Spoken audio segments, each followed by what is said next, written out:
Hey there, Crypto Street listeners. Our episode today is sponsored by Pantepic.com. Pantepic is a new messaging app that aims to free you from distractions like news feeds and advertisements and allows you to contact people you want to contact without any other distractions. Check them out at pantepic.com/podcast. Some of the features of this: location sharing, group chat. If you have more than one friend, you can chat with them. Audio and video messaging, all in HD. Self-destructing messages. You can send a message and have it explode or disappear if it's not read within 10 seconds, 30 minutes, what have you. You can schedule messages to fit around your schedule. What a concept, messaging around real life other than the other way around. So I think this is a cool product. Check them out at pantepic.com/podcast. Ladies and gentlemen, welcome to the main event. Let's go.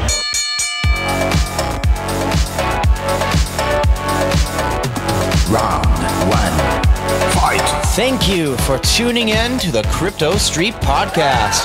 Here are your hosts, Killer Whale, Prince, and Crypto Dale. And remember to tip your waitress. Welcome, everybody. Another episode of the Crypto Street Podcast. We are recording this on Tuesday evening. I believe it is July 31st today, if I don't have the date wrong. I am filling in for Dale as the host. Once again, we'll be doing another episode, but Dale should be back soon. So give him your thoughts on Twitter and compel him back onto the podcast. So as always, Prince, how you doing, buddy? Not too bad, not too bad. Down to freaking way too much pizza today, so I'm in like a food coma right now. I'm not really moving all too well. So I'm struggling, you know. Prince texted us like an hour and a half ago. He's like, I just ate an entire large pizza myself, guys. I didn't want everybody to know it was a large pizza to myself. Jesus, man. I'm just embarrassed. If Prince goes missing in the middle of the episode, you know why. But anyway, today we are joined by a very special guest. We are joined by Bill Ottman of Minds.com. Bill, great to have you here. How are you doing today? Hey guys. Yeah, thanks for having me. Doing great. Of course. So the first thing we always like to do is just give the audience a little bit of background on your career, maybe just kind of what has led you up until this point in life. Sure. So, all right. I mean, I went to UVM, University of Vermont, and honestly, I studied nothing related. I studied English and music, so it's totally, useless / somewhat useful. But there I started organizing music festivals and forums, and I was involved in debate to a degree. And so we actually started as an organization called Gathering of the Minds. And we would do these sort of hybrid music festivals / debates, or open mics, debates. Sometimes, it would go in different directions, different times. And we did, a bunch of those, and it was really interesting. I was much more into live stuff back then, but then we sort of started seeing that, okay, this isn't really scaling in the way that would be ideal, and it was really local. And I was not into Facebook and social media back then. I thought it was very destructive, and it can be to a degree. I was the kind of guy who would I've broken multiple cell phones intentionally. But then I started to, embrace the internet more and start to see that there was a distinction between like open source and more decentralized projects versus proprietary, centralized surveillance type models, and that there actually were really cool things going on. And then I just got obsessed with free and open source software, and just gathering crowds more online and disseminating information. I've been involved in alternative media a lot too. I then dove back into Facebook, almost like to go into the matrix to destroy it, kind of. And me and a bunch of friends built up some huge pages with like millions of followers, and we're posting all sorts of interesting articles and driving traffic to mines. And we were earning some revenue that way. But then the algorithms came and they started to restrict people's reach. And, so you used to be able to get, thousands of likes and shares. Now you're getting like hundreds or less on the same size of page. And so you're only reaching like less than 5% of your own community organically on Facebook right now, which in my opinion is just disastrous and unethical. And they stole basically what people work so hard to achieve, and not to mention all the surveillance and other nonsense. And so then we were just like, okay, we just have to build something else that's open and not spying on people and, crypto and all that. Yeah, for sure. And it's funny because leading up to this recording today, I was reading an article on Bloomberg or somewhere about Facebook's latest issue with coordinated trolls, I guess, trying to affect the election. And it just speaks to, if you haven't been following, Facebook has had a lot of problems. When I say everyone, the listeners, I'm sure you've been following, Bill. But Facebook has had a ton of issues with data security, trolls, professional campaigns being launched on it to influence opinions with false information. It's a real problem. And personally, I ditched Facebook a little bit ago, and I don't miss it, but just because I think it's become a thing that's more detrimental than good when it could be a good thing. Mm-hmm. Yeah. The misinformation stuff is pretty complex because you have to balance free speech with, understanding what is real information and not. So our take on that at Minds is more help educate people on how to, look into peer-reviewed studies and understand how to vet information themselves, as opposed to bringing in the algorithms and AI to, or these, subjective third-party organizations who are determining what is true and what's not true. I think that there are a number of tools that can be used, and it's more of a combination. But the algorithms by default, it's a rabbit hole to hell, to be honest. Yeah, and the thing is, as a publisher, you have no insight into what's going on with your content. You're just at the whims of Facebook. And it's sort of a similar method or a model with Netflix, oddly enough, actually. They don't give the download or streaming numbers to almost anybody, I don't think, who contributes content. They just renew you if you do well.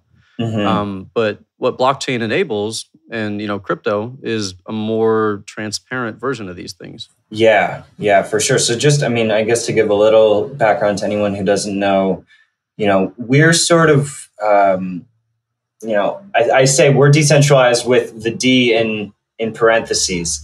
So we're sort of working with both. We, we're on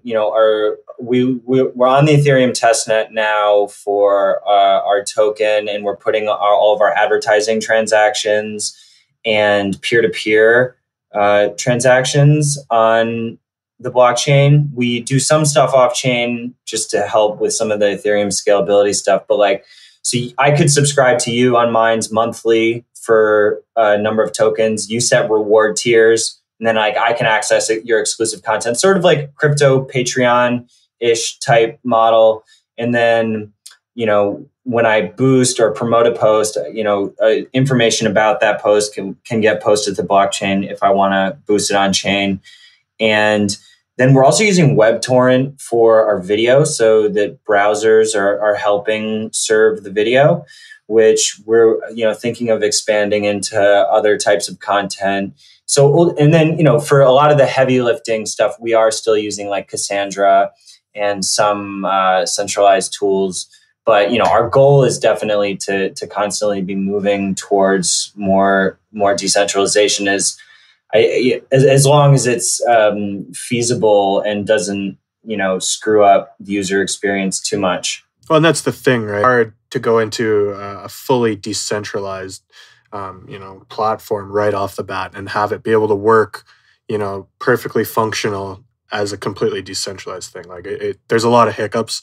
So that something we see a lot in the space right now is there is that combination, and it needs that combination of that kind of the centralized body helping it along its path to getting it into that decentralized state. Yeah, completely. I mean, we've been the reason we've been able to build, like, we're a little over 1 million users now, and it's been really helpful to kind of have a hub, and anyone can take our code and start their own network or node or their own app. And, we can, we're working on federation tools as well. And we're also working on some more, there's some really cool protocols like DAT and WebTorrent and just other torrent style stuff that is, a little bit more scalable for certain things. But, obviously, like, I think EOS is doing cool stuff and Stellar does cool stuff. And there's, so we're investigating all of the different options. Ethereum has by far had the best development tools for making it somewhat easy to, set up a wallet with a MetaMask, and nothing comes close. And we have like 7 different smart contracts. So it's been great. And I have a lot of hope. I hope Ethereum can keep scaling. It's very interesting to hear your perspective on that, because so often, us personally, I think, like, we hear the opinions of coins based on, like, investors. We're like, oh, the chart for this one looks good, or the chart for that one looks good. But to hear, a developer's perspective and be like, oh, this one's easier to work with, or this one has more features. That's something that, like, I think I can safely say Prince and I, we're not like programmers, we're kind of more like the trading types. So it's another good perspective, like, on these projects. I wanted to ask you something. So Minds launched, if I'm not mistaken, in 2015, right? Yeah, that's when we first launched our alpha mobile apps. Okay. Yeah. So what has it been like for you? You guys started this when crypto was sort of in like a dead area price-wise. And then you were there for the entire run up, and you've been there for the entire run down. What has that experience been like while trying to build a project in this space? Yeah, I mean, we've been playing with different integrations, since back then. Like, we had Bitcoin wallets for a little while, but it was just not well implemented. And so we stripped it out and decided to kind of start fresh. But, we've known since the beginning that there's so much potential in, like, incentivization, gamification. And, the way our system works is you earn tokens based on the contributions you make every day. And so based on the raw engagement you receive through, votes and comments and shares and referrals and check-ins, all that stuff, equates to your percentage of the daily token pool. And then you take your tokens, you can use them to, boost your content or wire to other users or these types of things. And it's been, it's been wild, but, to be honest, the price it's been wild to see the fluctuation. But we know that, or we have, heavy confidence that, this is a long game, and it's more about the principles and the philosophy than the price to us. So, I guess, the price has just been kind of mind-boggling that it's been growing so much. And I think it's going to keep doing that. But I think regardless of the price, we would still be involved. Yeah, that's kind of the crazy thing with crypto, right? Is it's not just a monetary thing. It's not just an avenue where people come to get rich. I mean, I think that's what draws a lot of people, maybe most people, to it. But it's really also an ideology in a sense. Just one of kind of more transparency, more independence, not having to rely on a big company storing your data or anything like that. So I think social media and crypto is an interesting crossroads. Yeah, I heard one, I forget who tweeted, it might have been on Tenopolis, but he was talking about how using it is like voting. It's like, it's just participatory, and the more people who are using it, the more it grows. So it's the same with Bitcoin and, alternative social networks, open source apps in general. The more we use them, the more they grow. That's just the reality. And that's what I think people are waking up to more so now. And it's crazy. I mean, I think that the power structure of the internet can rapidly change, and it's really it's exciting to see what's happening with Facebook and Twitter and how it's just people can mass migrate. And as soon as, not necessarily just us, like there's a number of other cool projects going on. I think that we're all sort of working together in that regard. And, as soon as we get competitive there's going to be a critical mass tipping point, I think. Yeah, I was going to say, you guys must be watching all these problems with Facebook and just being like, ha, ha, ha, ha, ha. Like, oh my, yeah, are you kidding? It's like we hardly have to do marketing. It's like they just, whether it's a censorship thing or a data scandal or all the demonetization on YouTube, it's just people are looking for alternatives. It's it's just insane. Like those guys, these executives, Zuckerberg, Dorsey, they don't have honest conversations with people. They won't just get up and talk to the users in a real and in an honest way. And it's because they're doing shady stuff. Whether it's their data practices, their surveillance, their Twitter used to call themselves the free speech wing of the free speech party, and it's just like they didn't stick to it. No. And now they're in a position where they've taken the subjective route, where now, because they're policing harder, they have to keep doing it. It's really going to be hard for them to retract. And our stance has been, look, I mean, if it's legal in the US and it's not inciting violence, we're just sort of not going to get involved. Like, you can still report content, and we still do that to a degree, but all of this madness around taking things down because they're controversial, I think that's really dangerous. Yeah. I wonder, but like, part of me wonders if like that's the sort of thing where every new platform sets out to not censor it all, but then you get a little bit bigger and a little bit bigger, and you have more people to be accountable to, and then eventually your morals get completely like thrown out the window. And you have shareholders and yeah, exactly. Yeah, I'm sure and you start to experience it with governments, because like what's happening in Vietnam, we got like last 2 weeks we got over like 150,000 new users from Vietnam, because there's a new law that got enacted that is called a cybersecurity law, but it basically is a censorship and surveillance law.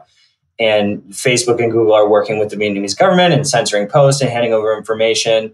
And it's, the Vietnamese people are pissed. And so they're looking for alternatives. And, the question becomes, are we going to make the decision to get banned in a country or comply? And so, we're taking the stance now that, look, we're not going to comply. It would be the same thing as going into China and just doing what the Chinese government says. Like, we don't need to do that. We're in a position to say no. If they block us, honestly, it'll probably drive more people to the site. So, but I am sensitive to that. And that's why a big part of me, that's why decentralization is so important. Like it's not to say I don't want to have any responsibility, but like, it's a dangerous key to be able to have, to be able to censor or to, that's why centralized databases are problematic, because even if you have good intentions, you're right. I mean, you can get pressured. Yeah. Especially a company like Facebook. I mean, they have like a couple billion people use it every month or something ridiculous. Like maybe I'm getting that stat wrong, but it's like a ridiculous number. And like the amount of power that entails and how little of it is in the hands of the users is pretty striking. And, I think, again, it's the sort of thing that nobody thinks is an issue when you're tiny, but then you get huge and it's like, oh my God, like we have all these different voices in our head, telling us to do this and that.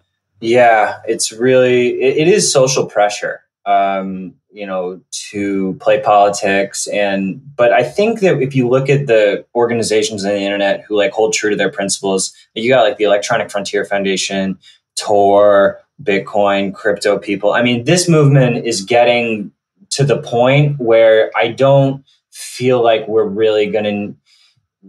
don't need to get in that position. And honestly, it would just be it would make the last 10 years of my life such a waste. I would rather walk away than cave. So, we'll see. And hopefully we can use more distributed projects to help, take away that temptation.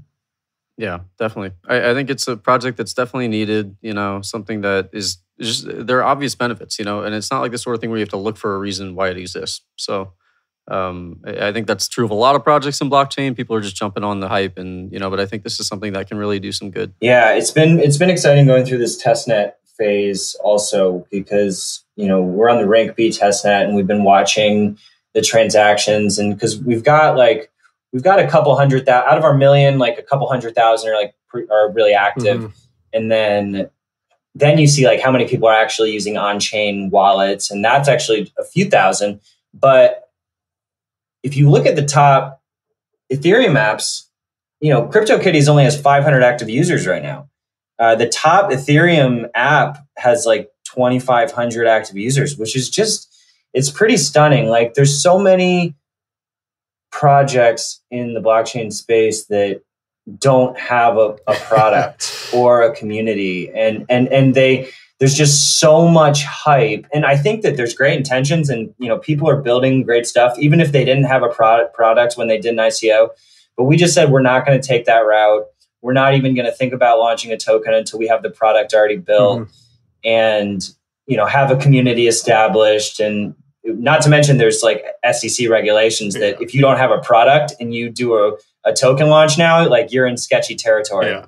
So we've been pretty focused on that too. And that speaks volumes too. It just, in my opinion, to me, that speaks volumes because we've seen I think we really got to see greed on its finest level, really, with a lot of the ICO booms and just complete crap, right? No working product, barely even a website sometimes, and yet, greed shines through and people go for it. And so, the fact that you guys decided to actually do it properly in a sense, okay, let's actually focus on the product. I got to give kudos to that because it's kind of a rare thing in this space. Thanks, man. Yeah, it's been a crazy year. We started building the crypto stuff like almost in, 8 or 9 months ago. We did an equity crowdfunding round on WeFunder last year. So like 1,500 members of our community, actually bought future shares. So it was an equity crowdfunding round with accredited and non-accredited, and we might do another one later. And so we just, used that and hired more engineers and have been deep. And it's, I think, anyone out there who's listening, who's a developer who wants to get involved, definitely hit me up. The developers have the power, man. If you can get thousands of developers working on a project, it's gonna win. It's just it's another level. I'm not really a developer. I'm on GitHub all day, every day, but I'm not like doing the coding. But I give so much credit to the engineers. Oh, yeah. So yeah, absolutely. I think we all probably have a special appreciation, especially because we don't do it. So it's sort of like a foreign magical thing. No, it's not for me. That's for sure. So what are some next steps in the project, maybe big milestones or events that people should look out for if they're following along? This month or in August, is it August yet? Just it's August about in like a few hours, an hour. Couple hours. Yeah. I think we're gonna be hitting the mainnet in August. So that's what to watch out for. Definitely, keep checking in. We'll make an announcement soon on an exact date when we have it, but we're just going through the final process. We just wrapping up our legal. We just did a huge security audit, full source code review. All of our smart contracts got digged through, and things are good. That was a vicious process, but so healthy. And we're going to be publishing the whole audit, and it's man, here we go. We'll see. Sweet. See what happens. I think you guys are doing it the right way. Not rushing into it. You're doing it. You're really showing that you care about the project and not just trying to, conduct a big money grab. So, like Prince said, kudos for that. It's good to see these kinds of projects in the space. I think it's good for the long-term health. What are the other main projects you guys are focused on these days? Looking at Tezos. I'm a Tezos maximalist. Yeah. Prince and I were. I guess, what's the term? Involuntary Tezos community members for a year as we waited for it to launch. At this point, we're just like, you know what? We've waited this long. We may as well just keep it going. Yeah. So no more Tezos rants on the show from me, everybody. You'll be either thrilled or very displeased to hear. I don't know. But yeah, so I could do a whole episode on Tezos and how fascinating I find it at times, but we aren't going to do that. I like the privacy coins too. I like Monero is my baby. I'm just kind of thinking from, investment standpoint. I think there's a big addressable market for a privacy vehicle, a store of wealth that's anonymous and hidden. I think that a lot of people want that in the world. So for sure, we've been really focused on anonymity. I mean, since we launched, anonymity has been huge for us. So we don't require any personal information to be on the site. You don't need to use your real name. Those kinds of policies, I just don't understand. It doesn't really make sense. So that's been big. We're working on making our messenger. It's encrypted, but it's not end-to-end encrypted. So we're going to be working on that more this year. But we do encrypt like all, sensitive information like emails and stuff. But the real emails that people do provide, but you don't even have to if you don't want to. I mean, the philosophy that we've come to is more this like consent-based model. So like give what you want. If you want suggestions based on your habits, you can have them, but it's like opt out by default. The tendency with some of these bigger networks is to just spy on you as much as possible to feed you what they think you want by default. And it's just over. They have to stop. Absolutely. Great. Well, it's been good talking to you, man. I mean, this has been a super interesting episode. Is there anything else you want to impart onto the listeners before we let you go? No, hit me up. Minds.com/Ottman. Let's connect on there. You guys, let's follow up and keep the conversation going. Great. Thank you again, man. It's great to have you. Yeah, thanks for having me.